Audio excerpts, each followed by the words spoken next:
Hola, ¿cómo están? ¿Qué tal? Bienvenidos a Mesa Central Digital en este día, martes 4 de agosto. Tenemos ahí las imágenes de control de tránsito. Estamos conversando con ustedes desde ya por el streaming de Tele 13 Radio, pero en el 103.3. En el FM está en paralelo Andrea Rivera, con lo que marca la mañana, también con noticias y con música.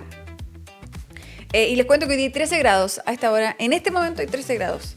13,7 en la región metropolitana, el pronóstico de la Dirección Meteorológica.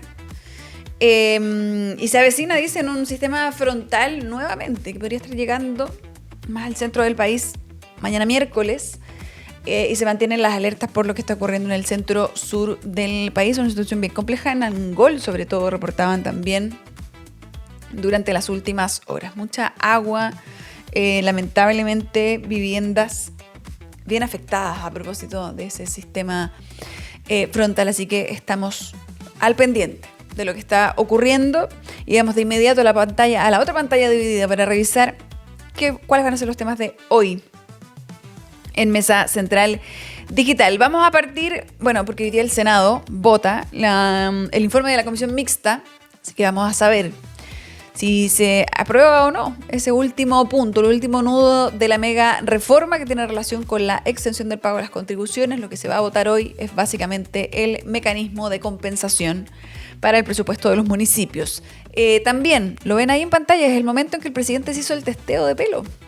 Sigue complicando al oficialismo, no porque estén en desacuerdo con hacérselo, la verdad es que todos están bien alineados en ese punto.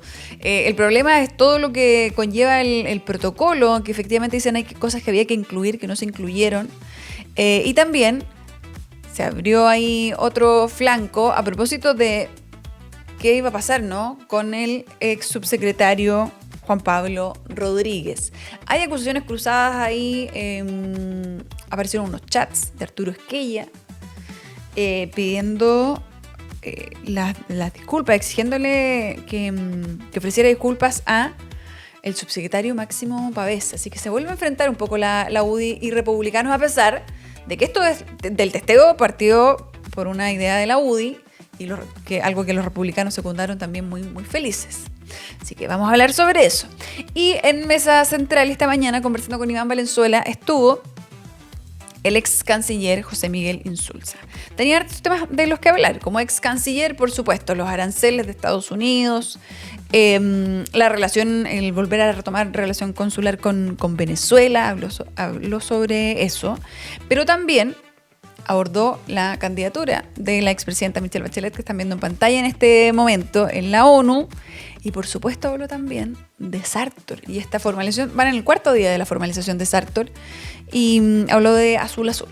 Dijo que aunque está tranquilo, sí, por supuesto que incomoda, ¿no?, hacer noticia por este tipo de situaciones. Así que vamos a estar revisando también parte de esa entrevista. Iniciemos ahora el Mesa Central Digital. Son las 11:11. Pidamos todos juntos un deseo.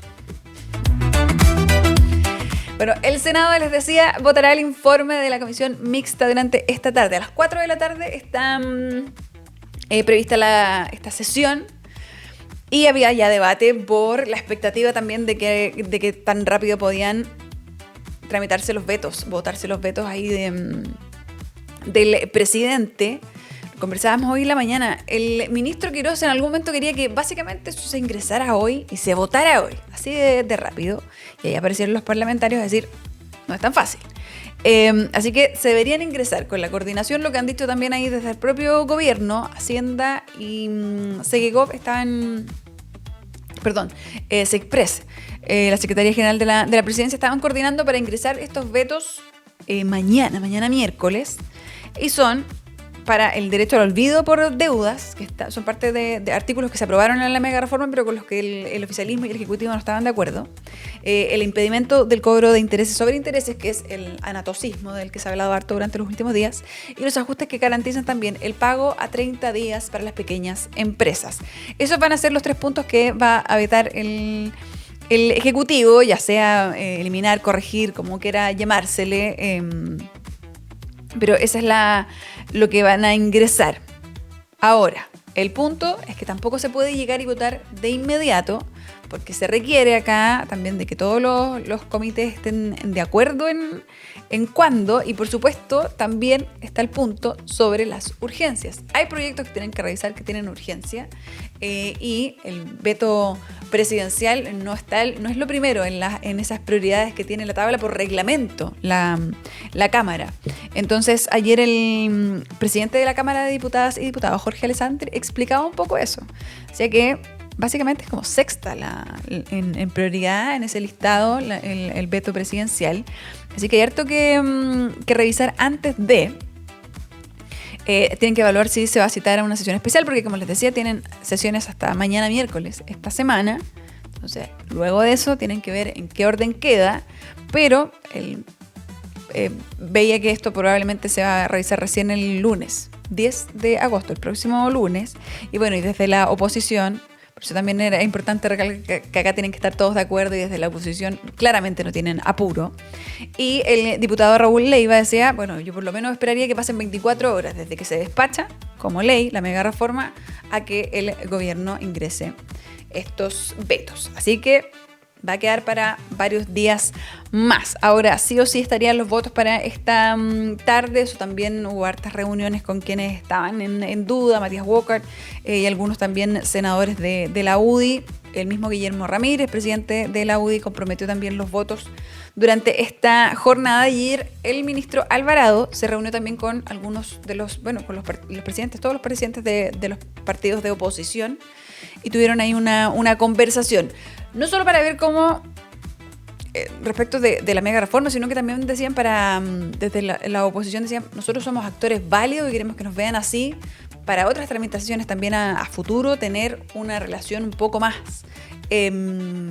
fluida con el gobierno. Esa era la expectativa. Hablaron también de reconstrucción de varias cosas. Escuchemos lo que decía el ministro del Interior y lo que decía también Paulina Bodanovich luego de esta reunión. El tema de la indicación, claramente por parte nuestra le manifestamos de que mañana esto se sometía a votación, que no iba a existir un veto en caso que se rechazara, que el gobierno siempre ha manifestado su intención de compensar en un 100% a los municipios, que esa opción nosotros la manteníamos vigente, que este es el tercer intento que hacemos sobre la materia, y si se volviera a rechazar, que se quedasen tranquilos porque el gobierno va a considerar esta misma indicación para la ley de reajuste o la ley de presupuesto. Por lo tanto, aquí no hay cambio, ni oferta, ni procedimiento alguno. Lo que sí, yo les hice recuerdo de que en la discusión del proyecto se había conversado en su minuto que los fondos de recaudación por la prima seguro del royalty, para aquellos que se cogieran al máximo plazo, esa tasa del 1,5, genera recursos adicionales al Estado, y que un tercio de esos recursos, que se estiman en 250 millones de dólares, tal como lo comprometimos y lo dijimos en la sala del Senado, puede ser un elemento para distribuir entre los municipios del país una vez que la legislación esté en régimen. También conversamos acerca de la institucionalización del diálogo con la oposición, porque aquí tiene que haber un cierto orden donde los presidentes y presidentas de partidos tengamos una bilateralidad con el gobierno que no puede ser a través ni de los medios de comunicación ni en forma informal o parcelada. Aquí hay una sola oposición, estamos todos con unidad de propósitos buscando lo que sea bueno para nuestro país, y ahí también el gobierno tiene que entender que tiene interlocutores válidos, que somos los presidentes y presidentas de partido. Bueno, era nuestro deber venir a plantear aquello respaldando a los alcaldes y alcaldesas de nuestro sector, porque entendemos que lo que ellos han planteado es válido y que además era el acuerdo original. Aquí se ha desvirtuado un poco la explicación, señalando que se estaría cumpliendo el acuerdo en cuanto a la compensación al 100%, pero en realidad lo que no se cumple es la focalización, es decir, aquí van a ser eximidos del pago de contribuciones, lo que crea finalmente el desfinanciamiento municipal, personas que pueden pagar. Bueno, claramente la expectativa ahí de los presidentes de partido de la oposición era llevar la moción que están levantando sus alcaldes, ¿no? Y que era un poco lograr acá un veto y poder discutir con más tiempo el mecanismo de compensación por la exención del pago de las contribuciones, y eso evidentemente no va a ocurrir.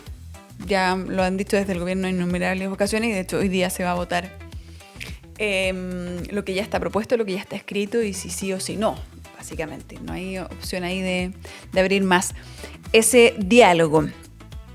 Ahora, vamos a ver qué ocurre en esa votación. El presidente en paralelo a las 4 de la tarde tiene una reunión con la Federación de Turismo a propósito también de estas modificaciones que quieran hacer del tiempo que se puede calcular las 42 horas. Que para el turismo decían que querían modificarlo. Y durante esta tarde va a recibir en Cerro Castillo a los diputados de la UDI. ¿Por qué les menciono esto? Porque vamos a pasar al otro tema, que es que el testeo antidrogas está enfrentando nuevamente a la UDI y republicanos. Insisto en eso, no es que no se quieran testear, y ahí hay bastante consenso y de hecho esta es una moción que parte en la UDI que secundaron muchos los republicanos y que el presidente ahora en ejercicio también levantó mucho como candidato a la presidencia. El punto es cómo se ha enredado esto también respecto del protocolo. Desde el Ejecutivo insisten en que hay un protocolo, pero ayer la propia ministra de Salud, Maicho Malí, acá en mesa, no en el Mesa Central de la Mañana, pero acá en esta radio, en Tele 13 Radio, decía que si hace ruido es porque efectivamente hay que mejorar el protocolo y hay cosas quizás técnicas que no se consideraron. Está también los falsos positivos, que es un gran tema que hay que abordar, y por supuesto también cómo se comunica esto. Y ahí también ha habido otro debate, han surgido ahí algunos expertos, lo decíamos ayer también, conversamos hace unos días con el ex ministro de Salud, Jaime Mañalich, para quien decía no tenía sentido incluso comunicar al momento de que alguien diera positivo que su salida era a propósito de eso. Es grave desde el punto de vista de la salud. Mirándolo como un salubrista, decía, para alguien que a lo mejor tiene un consumo problemático, es muy complejo enfrentarse a lo que conlleva el que se comunique que sale porque dio positivo en un examen antidrogas, desde el punto de vista de conseguir trabajo, del aislamiento social. Él ha hablado como una muerte social. Entonces ahí hay un debate también interesante, pero lo que conlleva ahora al gobierno en sí, se ha dicho que faltaba afinar, ajustar mejor ese protocolo para los tiempos técnicos que requiere este tipo de testeo, pero también para los tiempos políticos. Por ejemplo, que quede muy establecido que al momento de un positivo se informa o se declara la salida con la contramuestra ya lista, que es lo que no ocurrió en el caso del ahora ex subsecretario. Surgieron también, hay otro caso de un Ceremi que ha hecho noticia durante las últimas horas porque fue parte también de los entrevistados en este estreno, ¿no?, que hay en Tele 13. Me enteré por la prensa, el programa de Mónica Pérez, editado por la gran Paula Valenzuela. Y a propósito entonces de todo eso, vamos a revisar de hecho el Rat Pack de Paula Valenzuela de esta mañana. A propósito de todo lo que ha surgido, también en desencuentro del que reportean ahí en Exante, está estos chats, ¿no? Un chat de la Fundación Jaime Guzmán con harta gente, son como más de 200 personas. Y en un reporteo ahí de Manuel Izquierdo en Exante, dan cuenta del enojo de Arturo Esquella con Máximo Pavés. Esta mañana desde la UDI salieron a respaldar a su subsecretario, Máximo Pavés. Pero vamos a revisar lo que decía Paula Valenzuela esta mañana. Y el tema quedó reflejado el fin de semana en un chat del gremialismo. Ya el domingo estuve reporteando y es que ella pedía a Máximo Pavés ofrecer disculpas después de tu entrevista en Mesa Central. En ese mismo chat lo arrobaba, en fin, le pedía disculpas. Max Pavés no se pronunció en ese chat. Es el chat gremialista, un chat de la Fundación Jaime Guzmán. Sí, de la Fundación, de claro, personas que están de alumnos. En la Fundación Jaime Guzmán y de alumnis. Sí, o sea, de sí. Y este lunes, Exante ya reveló los detalles de este chat. O sea, como que todos los párrafos completos. Le faltó poner los pantallazos nomás. Y dice, que Manuel claro, Izquierdo, que es el autor de esa nota, sí, Manuel Izquierdo es el autor de experto en minutas. Sí. Y una frase que es bien llamativa, que es la que recoge este medio, dice: qué triste constatar que le siguen haciendo la cama a Juan Pablo. Escribió Arturo Esquella. Sí. Y en ese mismo chat, Esquella fue maya y cuestionó a Senda. Y lo mismo hizo ayer en la tarde en T3 en vivo. Dijo, ¿cómo Juan Pablo va a estar disponible para volver a un lugar, o sea, al gobierno, donde no se consideró una posibilidad de ir a buscar la responsabilidad a Senda? Porque todas las personas que están ahí, entiendo, dijo, son de la administración anterior. En Senda. En Senda. Entonces pone ahí. Tú decías en la mañana, Iván, que a Arturo Esquilla no le conviene seguir peleándose con el gobierno, pero la verdad esta entrevista ante T3 en vivo es bastante dura. Ah, es porque había dicho una cosa a favor del gobierno, no me acuerdo cuál. Ya la de la vocería. Eso, la de la vocería. Entonces, la verdad esta entrevista... Es que sí, claro, es que no sé, hay que elegir las batallas. No sé, pelear en todas, pero esta decidió pelearse. Esta decidió pelearla porque se considera injusto en el oficialismo. Claro, y el objetivo es el subsecretario del Interior, Max Pavés, de donde depende Senda. Bueno, de hecho, decían que Arturo Esquilla la idea también era revisar qué ocurrió respecto de Senda, cómo se dio también esta licitación para que este laboratorio que hace el examen, que hace los exámenes, que consigue esa licitación, qué pasó ahí, como si efectivamente era el más adecuado, etcétera. Así que de seguro esto va a seguir generando tema, y hoy día que el presidente se reúne con algunos parlamentarios de la UDI, quizás va a volver a resurgir esto, porque había cierta tensión entre republicanos y en este caso la UDI, pero sabemos que desde el inicio del gobierno ha habido una tensión también entre los republicanos y Chile Vamos. A propósito de esto, hoy día estaba en nuestra mesa ahí de columnistas Isabel Pla y Ricardo Montero, y hablaron también sobre este tema, las visiones. Y bueno, Isabel además traía lo que piensan desde la UDI a propósito de este debate. El de Kast ha sido un gobierno que se autoimpuso, y yo lo celebro, un estándar muy alto en este tipo de materias, en materia de probidad, de idoneidad, etcétera.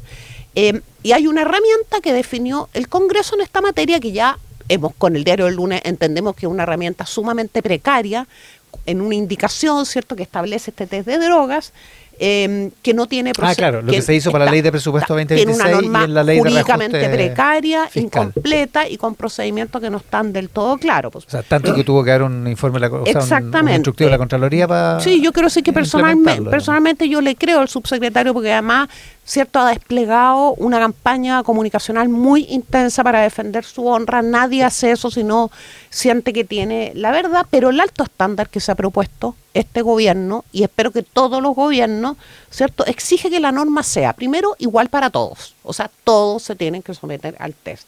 Segundo, que el examen se repita de alguna manera, entiendo que no se ha repetido, con los debidos resguardos, y sobre todo, y esto sí me parece muy importante, incluso me atrevo a decir que es trascendente, que la verdad no se sostenga en si le crees o no le crees a una persona. Reitero, yo le creo a este subsecretario. La verdad oficial, formal, institucional, no puede estar sostenida en si tú le crees o no le crees a una persona, sino que en un resultado. Claro, y eso es lo que parece estar en duda. Exactamente. Entonces yo creo que este tema... La credibilidad de la verdad oficial. Yo espero que este tema se cierre lo antes posible y con el mayor rigor. Si se demuestra por la vía formal que el resultado de consumo de drogas por la vía formal es negativo, le corresponde al presidente tomar una decisión, digamos, ya se tomó la decisión de no volver, pero también sería muy interesante, dado que se trata de un tema para el cual en campaña y luego en el ejercicio del poder desde marzo el gobierno ha expresado la especial importancia que tiene. También sería muy bueno, ¿cierto?, escuchar y reafirmar la voz presidencial. Yo vería un poco de dónde viene este asunto, porque también los contextos nos ayudan un poco a entenderlo. Esto viene de una estrategia de campaña del entonces candidato Kast, en que estuvo apretando y apretando al presidente Boric, insinuando que podía consumir droga. Y en un momento, fue tema incluso en la campaña del 2021. En esa campaña, claro, en esa me refiero a esa. Ya. Y ahí viene este momento épico en que en la mitad del debate el presidente Boric le muestra un examen que lo hizo voluntariamente en que no está. El debate segunda vuelta, si no me equivoco. Así es. Esa campaña, épico, 2021. Las caras, el momento, la forma en que se hizo, vale revisar. Segunda escena, nos cambian la ley de presupuesto a nosotros en el gobierno del presidente Boric y nos obligan a las autoridades a hacernos examen de droga.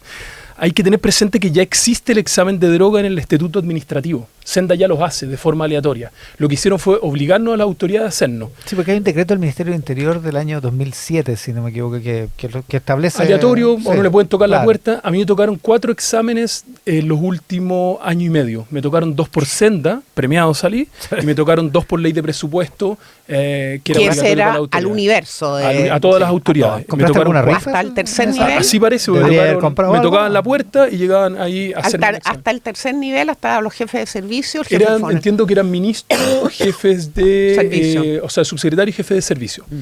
¿Y cuál es la tercera escena? Que se cambia esta ley en la última tramitación de presupuesto y se hace otro tipo de examen. Este es el examen de pelo, el que se está aplicando ahora. Claro, eso Entonces, se aprobó en la ley de reajuste fiscal. Y claro, en Una el aplicación en la segunda ley. y lo que está aplicándose ahora es ese tema. Yo me quedo con las palabras ayer de la ministra Chomalí, una entrevista que además recomiendo por el tono, por la forma y también por el fondo.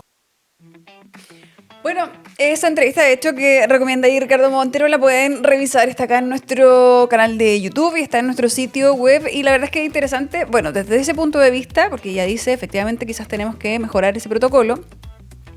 Pero también es interesante el debate que reabrió sobre el proyecto Escucha Su Corazón. Porque hasta ahora no habíamos escuchado desde el gobierno, a alguien del gabinete, tener una postura tan clara y tan crítica, quizás también, porque hasta ahora se le había consultado a la ministra de la Mujer y Equidad de Género, se le había preguntado también a la ministra de Desarrollo Social, la ministra Wolf, y la ministra Marín, que es la ministra de la Mujer y Equidad de Género.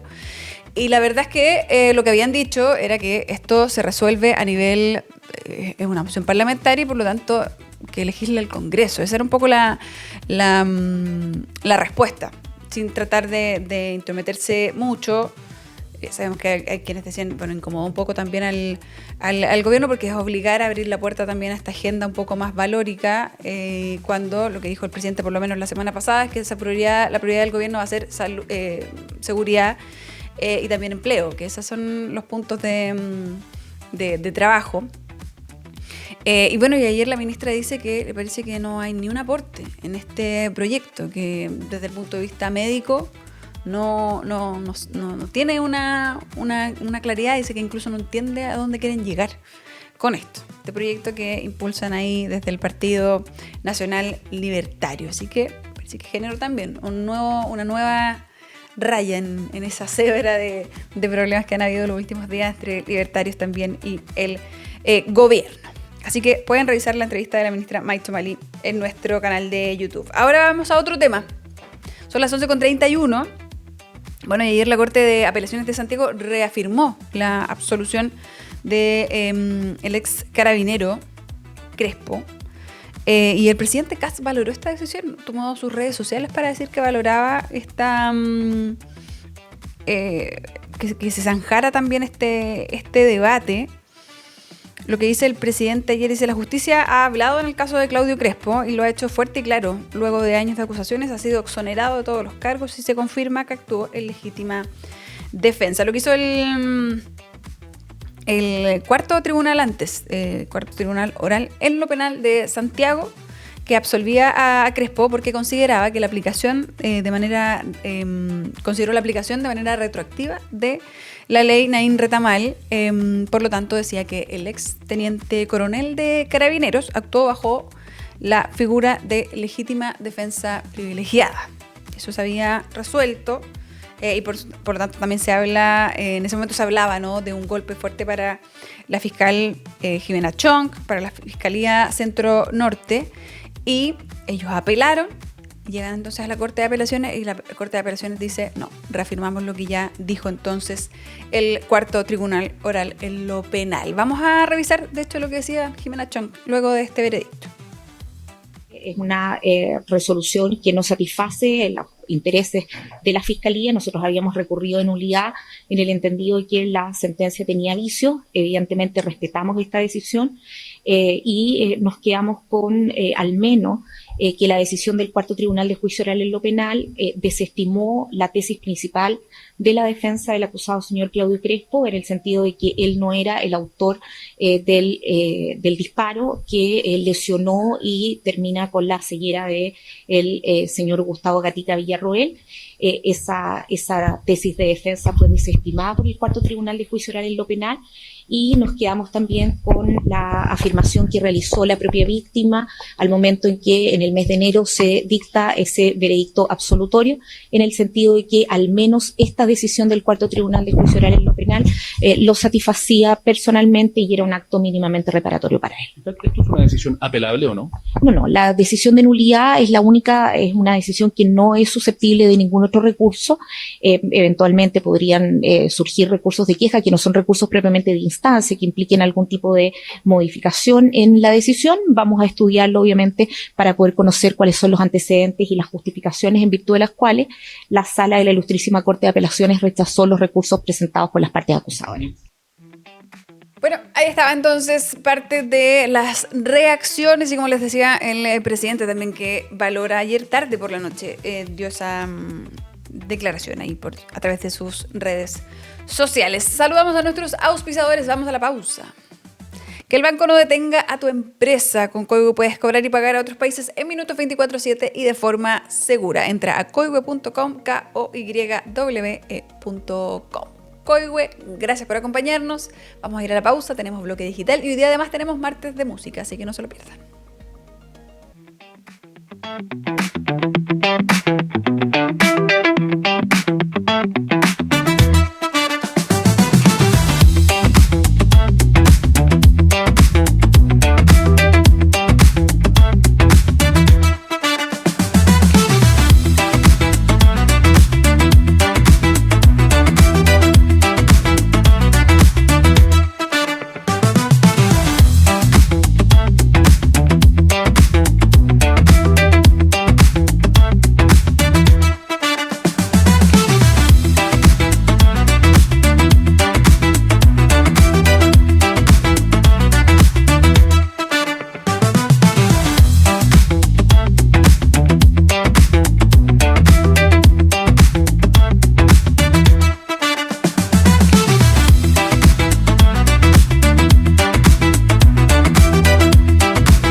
a Mesa Central Digital y ya no estoy sola en esta mesa. Daniela Johnson, ¿cómo estás? Hola, Cota, ¿bien y tú? Muy bien. Qué bueno, Como día vengo aquí como día martes, sí. Vamos empujando esta semana, vamos que se puede. Empujando agosto. Sí, tenemos que pasar agosto, Cota, así que sí. Aún nos quedan unas 4 semanas para el mes. Mira, que también yo creo que ve un poco difícil el avance de este mes de Joaquín Lavín León. Porque el 7º Juzgado de Garantía de Santiago determinó este lunes no modificar las medidas cautelares que cumple el exdiputado, por lo que va a seguir en prisión preventiva. Recordemos que el ex parlamentario se encuentra privado de libertad desde el pasado 8 de mayo, cuando fue formalizado por los delitos de fraude al fisco, tráfico de influencias y falsificación de documentos. Esto en la misma, como en una nueva lista de la investigación que hay en el municipio de Maipú, que involucra también a su esposa, la ex Katy Barriga. Ya casi 3 meses de dicha audiencia, la defensa de Lavín León solicitó un cambio en las medidas cautelares, pero el juzgado desestimó esta petición. Pero su abogado defensor, Cristóbal Bonacit, dijo que el fallo indica una serie de elementos que argumentan que no se justifica la prisión preventiva y que van a apelar a esta resolución. Yo ayer escuchaba a la fiscal Constanza Encina. Y la fiscal decía que claro, que para ellos siempre es buena noticia cuando se mantienen las cautelares, porque se entiende que los delitos son graves y que hay antecedentes concretos para pedir la cautela más gravosa que existe en nuestra legislación. Exacto. Sí. Esa es un poco la visión que tienen desde la fiscalía. Pero claro, siempre por delitos económicos a veces las defensas dicen hemos colaborado, quizás puede ser una solución al que esté en reclusión domiciliaria. Exacto. Y bueno, ¿de qué se le acusa al exdiputado? El Ministerio Público acusó al exparlamentario de cometer los delitos de fraude al fisco, tráfico de influencia y falsificación de documentos. Y también dice que el imputado rindió a la Cámara de Diputados y al CERVEL facturas ideológicamente falsas por cerca de 104 millones de pesos a nombre de la imprenta MMG y la empresa Modo 74 S.p.A. Estas empresas son de propiedad de Juan Silva y Felipe Vázquez, respectivamente, quienes también fueron imputados por estos delitos. Bueno, y recordemos que en este caso también vimos algo que no habíamos visto nunca, un allanamiento en el Congreso. Exacto, sí. Nunca vamos a olvidar esas imágenes también. Ojalá que no lo veamos de nuevo. Sí, esperemos. Otro tema que está marcando en redes sociales es el paso a los Libertadores, porque desde el 14 de julio permanece cerrado el paso a los Libertadores debido a las condiciones meteorológicas y a las dificultades para garantizar la seguridad y la transitabilidad de la ruta internacional que nos conecta con Argentina. Actualmente el complejo acumula cerca de 6,6 metros de nieve. Eso es mucho. Una situación que mantiene suspendida la operación. Sabemos que por ese paso no solamente transitan turistas, sino también camiones, alimentos, recursos para ambos países que son súper importantes y que ya llevan mucho tiempo parados, pero también se sabe que no se puede reabrir por las condiciones que esto podría generar pérdidas humanas también. Sí, ¿no? Y de hecho creo que habían hecho durante los últimos días hartos vuelos, más de 42 vuelos en helicóptero para sacar a personas que estaban trabajando y cumpliendo con labores como precisamente preventivas, algunas de ellas. Exacto. Y se quedaron ahí. Exacto, sí, para reforzar el trabajo. El MOP reforzó las faenas con maquinaria especializada y también hubo personal del ejército, como se ven en las imágenes, trabajando para poder despejar las rutas, y hubo muchos vuelos de helicópteros, como tú mencionas, llevando también alimentos, recursos y también sacando a la gente que estaba cumpliendo con labores de despeje de las rutas. El delegado presidencial provincial de los Andes, Ricardo Figueroa, bueno, recordó que este paso constituye un corredor estratégico para el abastecimiento, el comercio exterior, la inversión y el empleo, pero dijo que la prioridad es evitar exponer a personas y a funcionarios a situaciones de riesgo. Vamos acercándonos creo que el récord histórico de tiempo como de paso cerrado fue de 26 días. Exacto, fue en el invierno de 2023. Mira, ahí está el récord. También ocurrió antes, como en los años 80 parece, pero no fue tanto. Y ahora vamos en 20 días. Y ¿sabes por qué me acordé de este tema, Dani? Porque yo pedí algo por internet y me llegó ayer un mensaje que decía: hay un retraso, un problema en aduanas y en como de tránsito. Dije, quizás es por eso. Está ahí.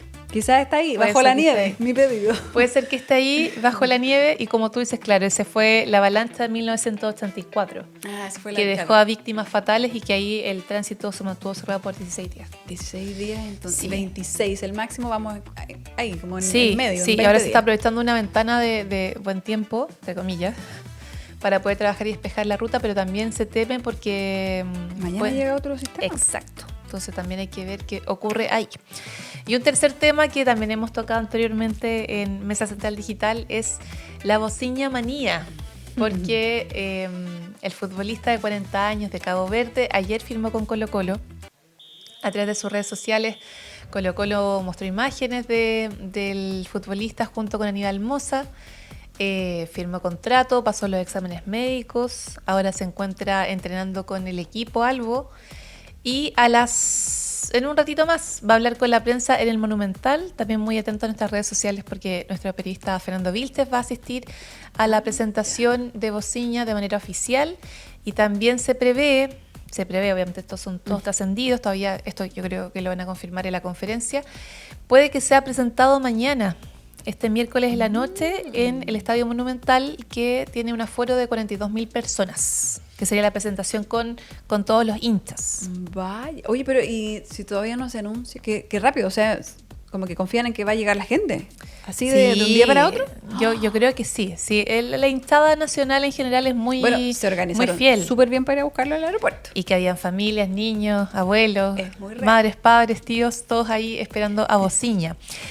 También, como dijimos ayer, el arquero, el debut, no tiene una fecha oficial, pero podría darse el 16 de agosto, cuando Colo-Colo vuelva a ser local ante O'Higgins por la fecha 19ª del torneo. Y que también va a ser el encuentro previo antes del Superclásico ante Universidad de Chile. Decían que parece que va a usar la 29. Sí, según Dale Albo, porque el número 1 lo tiene Fernando de Paul. Así que... Y no lo entregó. No lo va a entregar tampoco. Así que puede ser que lo vamos de todas formas, lo vamos a confirmar un poquito más. Un ratito más. Sí, Ya, así que entonces, atentos. Atentísimos a nuestras redes porque tenemos periodistas en Sí, el lugar. vamos a tener allá nuestro enviado especial. Maravilloso. Vamos a tener entonces ahí todo lo pueden ver a través de nuestras redes y por supuesto también en el 103.3 en el FM porque está Andrea Rivera a esta hora en Así Lo que es. Marca. Muchas gracias, Dani. por Gracias, este Jota, bloque. que esté muy bien. Buen día. Y nosotros vamos a quedar y vamos a seguir hablando de cosas relacionadas a veredictos judiciales. Lo ven ahí en pantalla. El ex subsecretario del Interior, Manuel Monsalve, vuelve al arresto domiciliario total. Estuvo 11 días con esta medida de arresto domiciliario nocturno, una rebaja, ¿no?, en la cautela, pero que ayer finalmente se revoca. El 23 de julio pasado, el séptimo juzgado de garantía de Santiago había cambiado entonces el arresto domiciliario total, bajo el que estaba la exautoridad, para que estuviese entonces solo con arresto nocturno. Recordemos que él es investigado por delitos de violación y abuso sexual contra una subalterna. Y ahí entonces el Ministerio Público decidió apelar ante esta resolución y se les otorgó un veredicto, entiendo, un fallo un tanto dividido a propósito de esto, pero la sentencia, lo que consideró acá la Corte, es que solo el paso del tiempo y los más de 600 días abonados por el imputado de la causa no eran méritos suficientes para cambiar la medida cautelar. Más de 600 días ya lleva. Entonces, recordemos que esto, cuando ocurra el juicio oral y tenga una sentencia, se toman en consideración todo el tiempo que él lleva en prisión preventiva por el tiempo que dura la investigación. Un caso que también se ha ido alargando, una investigación, digo, que se ha ido alargando. Así que vuelve al arresto domiciliario total. Ahora, en paralelo también, ayer se iba a formalizar a quien se ha señalado, se lo han escuchado, como el uruguayo, que sería expareja de la denunciante, Fernando Nicolás Silva.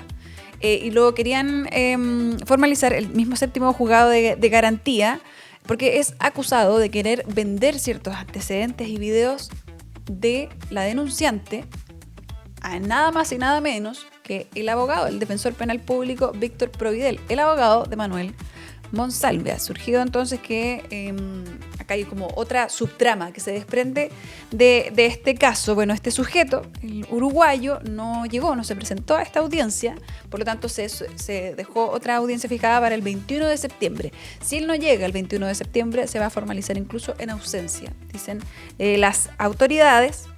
Pero ya fue también, por supuesto, notificado, y vamos a ver qué ocurre en esta subtrama, porque ahora el abogado de la ex autoridad de Manuel Monsalve es también un imputado en esta materia, porque hay quienes dicen sobrepasa, ¿no?, las gestiones que se pueden hacer por parte de una defensa.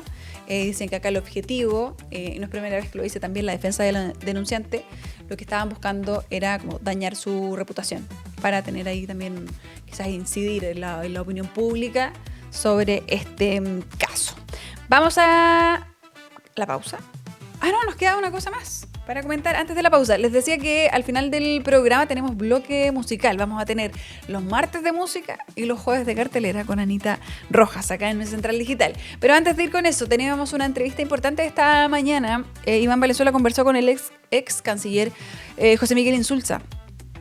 Y era importante, como ex canciller, él podía hablar, bueno, de los aranceles que causaron harta polémica, el 12,5 que interpuso ahí Estados Unidos, también de retomar la relación consular con Venezuela, la candidatura de la expresidenta Michelle Bachelet, y también otro caso judicial que se ha tomado la contingencia en los últimos días, que es hoy día en el cuarto día de formalización en el caso Sartor, y lo que respecta a Azul Azul. Él es miembro también del directorio de Azul Azul.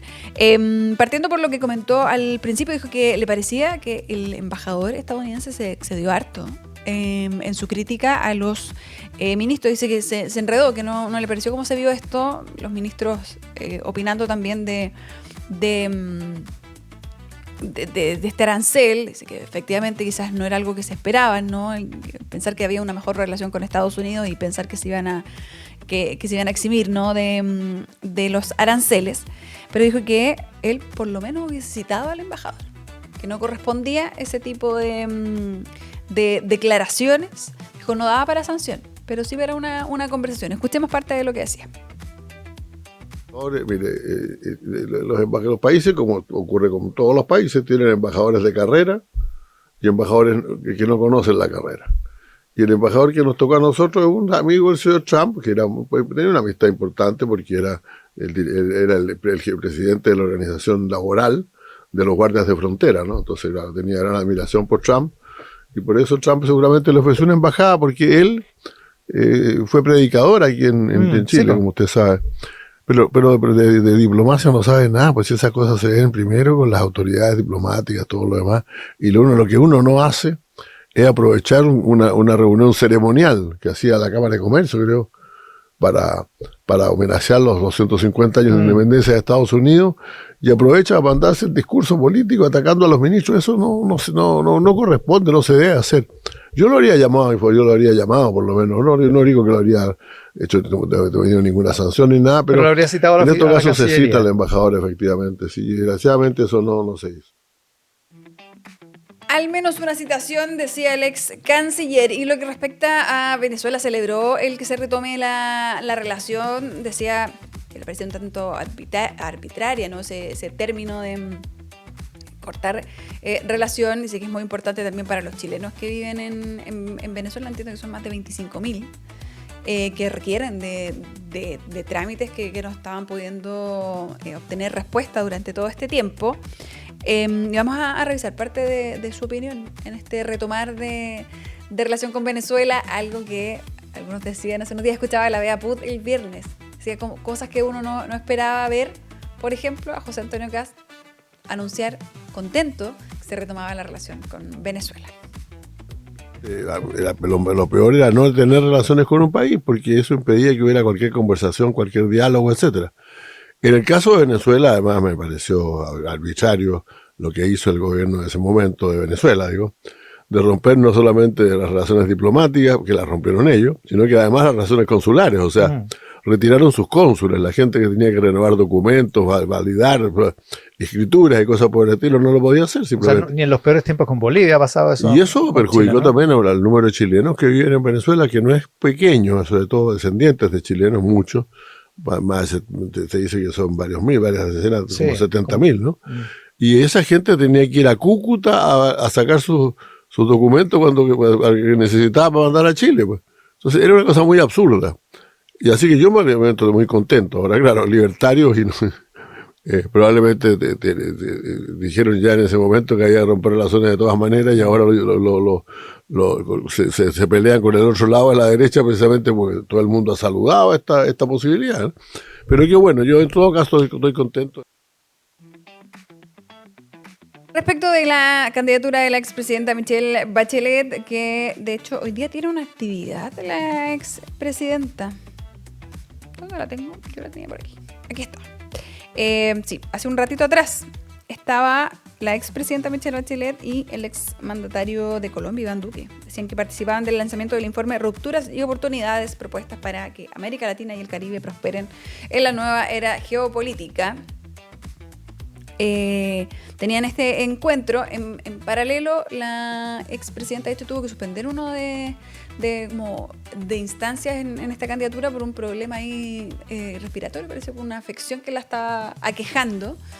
Ya ha trascendido que parece que va como en cuarto lugar de preferencia en esta carrera. Ahora, es complejo porque los países como que no votan directamente, sino que alientan, que era algo que explicaba también muy bien el canciller esta mañana. Entonces él dijo, hay que tener tranquilidad y hay que ver cómo resulta entonces esta candidatura. Y sobre Sartor, sobre Azul Azul, dijo efectivamente, no es lo más cómodo dar noticia por hechos relacionados a temas judiciales, pero que él estaba tranquilo. Como miembro del directorio dijo, nosotros también asumimos que si hay cambios habrá que salir o no, eso no lo da problema. Dijo, yo soy un hincha de la U desde toda la vida, dijo, y estaba muy honrado de tener ese lugar en Azul Azul. Así que abordó todo eso. Pueden revisar la entrevista en nuestro sitio web en tele13radio.cl. Está también acá en nuestro canal de YouTube y por supuesto hay extractos también en nuestras redes sociales. Vamos a ir a la pausa y vamos a volver con música. Pero antes vamos a saludar a la Fundación Educacional Carolina Labra Riquelme, que lidera el desarrollo de la pedagogía hospitalaria en Chile, garantizando el derecho a la educación de niños, niñas y adolescentes en situación de enfermedad, mediante respuestas educativas de excelencia, inclusión, innovación y compromiso permanente. Les agradecemos por esa labor y por estar con nosotros acá en Mesa Central Digital. Vamos a la pausa y ya volvemos con más.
volvemos a Mesa Central Digital y como les había anunciado, hoy día tenemos bloque... No es jueves, no se confunde. Tenemos martes de música con Anita Rojas. Martes musicales. Martes Así musicales. es. Sí, vamos a partir con algo que está marcando también, la discusión. ha estado fuerte, desde el viernes. Porque el viernes salió el video del último single de Ariana Grande. Y ahí estamos viendo imágenes de la cantante estadounidense de 33 años, que ayer también... antes de ayer salió un comunicado de parte de sus representantes de que una vez terminado el Eternal Sunshine Tour, que es con el que está presentándose en diferentes ciudades del hemisferio norte, lo va a terminar en Londres. Una vez que termine eso, ella va a salir del ojo público para evitar todo tipo de escrutinio, que como les decía yo desde el viernes ha estado mucho más fuerte por la imagen que se ha mostrado en este video musical. Sí. La imagen corporal delgada, preocupante y delgada que ha mostrado. Bueno, son parte del video. Sí, lo pueden ver ahí. Sí. Y ha sido complejo como de tratar, Anita, porque está el consenso de que ya no se habla de los cuerpos, efectivamente. Exacto. Pero de hecho estaba leyendo como la reflexión que hay detrás, porque hay alguien que también se volvió centro de la discusión, que es Yamila Jamil. Sí, que es esta actriz que es de la serie The Good Place. The Good Place. Sí. Y ella tiene un podcast, entiendo. Y porque siempre me aparecen estos clips de ella como haciendo distintas reflexiones. Sí, ella lo que dijo en este podcast es como Ariana Grande se está muriendo al frente de nosotros y no estamos haciendo nada. Claro, y eso abrió un debate porque hasta ahora nadie lo había dicho de esa manera, tan claro y específico. Fuerte, tan categórica. Pero luego vi que a propósito de este debate, ella también dijo, es efectivo, ya no se habla de los cuerpos de la gente. Dijo, pero también, si ella está pasando por esto, si hay acá un tema de trastornos alimenticios, dijo ella, como una persona con dinero, con poder, con visibilidad, tiene la posibilidad de ir en busca de ayuda. Claro. Tiene los recursos. Lo otro que sus fans no lo tienen y por eso tenemos que hablar. Sí. Lo otro que ha estado en la palestra a partir de esto son las comparaciones que se han hecho de Ariana Grande con, lamentablemente, la fallecida Karen Carpenter, que falleció a partir de un desorden alimenticio. Claro, es algo que me acuerdo que también en los últimos años de Amy Winehouse también se habló. Sí. Bueno, Ariana Grande habló anoche en Chicago, en el concierto que es parte del Eternal Sunshine. Dijo, el anuncio que se hizo no fue algo ni reactivo ni impulsivo. Es algo que ella venía planeando en silencio desde hace mucho tiempo. No es que a partir de esta bataola de reacciones sobre su cuerpo finalmente, claro, ella decidió salir del ojo público, sino que es algo que venía pensando desde hace tiempo. Y dice, los seres humanos a veces necesitan un descanso y la decisión se tomó desde un lugar de reflexión y de empoderamiento. Claro, y muy como queriendo explicar que no se va como obligada. Ahora claro, sí es complejo y es efectivo que un artista en tour que tiene que cantar 2 horas en un escenario y caminar por ese escenario es una exigencia tremenda física. Sí, especialmente cuando se es mujer. Y cuando se es mujer, porque sabemos que los hombres pueden cantar 1 hora parados y nadie les dice nada, pues, pero las mujeres tienen que esforzarse más y sabemos que para el pop además es una... Sí, iba a decir mostrando videos de YouTube, pero bueno. Pero o sea, es evidente que el esfuerzo que hacen los hombres no es el mismo, no es la misma vara con la que se mide. Es menor. Bueno, así que el tour, el Eternal Sunshine de Ariana Grande se termina ahora en septiembre en la ciudad de Londres. Ojalá que sea también no solo para reflexionar, pero también para hacerse cargo, porque es preocupante la imagen y es un tema complejo en es muy complicado de tratar sin tener que como sin extralimitarse. Claro, y hay muchas niñas que la siguen y también preocupa, ¿no? Que las niñas crean que ese es el estándar de belleza o a eso tienen que llegar, es complejo. Claro. Vamos a noticias más alegres, a ver, porque Chile hizo historia en el género metal. Porque no sé si tú sabes que todos los años, a fines de julio, agosto, se hace un festival en la ciudad de Wacken, Alemania. Se llama Wacken Open Air, que es como un Glastonbury metalero. La gente se va a acampar. Se hacen, bueno, aquí en Chile también se hacen como tours para ir al Wacken Open Air. Y una banda chilena llamada Force, que los vemos ahí, ganó la competencia internacional que se llama el Wacken Metal Battle, la batalla de batalla de metalero. Claro, la batalla que sea una competencia que se hace dentro del festival, en el marco del festival, ganaron los chilenos de Force. Mira, que lo vemos ahí, ellos muy con una estética bien glam metal. Sí, bien entretenido, si uno los ve en sus redes sociales. Buenas cabelleras. Sí, y bueno, son 2 hombres y una mujer, que la mujer en la batería, y ganaron, primera vez que como... Ay, me gusta, mujer Chile en la arriba. batería, además. Sí, y se van a estar presentando dentro de los próximos meses en una gira a lo largo de Chile, que va a incluir La Serena, Viña del Mar, Santiago, Concepción y Panguipulli, para que estén atentos a sus redes. Mira, metal de exportación tenemos. Sí, ahí, tremendo. Y ahora vamos a terminar con alguien que reapareció. Que reapareció esta semana, Phil Collins, que estuvo bastante fuera de la esfera pública por problemas de salud, básicamente. Estuvo hospitalizado. ¿Estuvo asustaba a la gente un poco? Sí, estuvo muy asustado a la gente porque a finales del 2023, año 2024, Phil Collins terminó hospitalizado por su uso abusivo del alcohol. Entonces terminó hospitalizado siendo tratado por esto. Y ahora reapareció en una entrevista con la BBC 2 Radio, hablando de diferentes cosas. Por ejemplo, contando que en esta época la gente lo iba a ver para despedirse. Tan fuerte fue la preocupación y el peligro, el riesgo que corrió de vida, que la gente iba a despedirse, que su relación con el alcohol era tan problemática que incluso llegó a quebrar su vínculo con sus hijos. Y que esta hospitalización retomó la relación con los hijos, que tiene 5 hijos. Emily Paris. Sí, así es. Que tiene uno de los 5. Y también aprovechó Phil Collins de escoger sus 10 canciones, las 10 canciones que han marcado su vida, o 10 canciones favoritas, o 10 canciones que él pretende relevar. La primera es I Want to Hold Your Hand, de los Beatles. Por supuesto, un clásico de las primeras. Dancing in the Street, de Martha and the Vandellas. También escogió, por ejemplo, hay de los Beach Boys, hay de Stevie Wonder, hay de The Who, clásicos. Hay también una versión propia, una canción que él hizo, una versión propia de la canción Tomorrow Never Knows de los Beatles.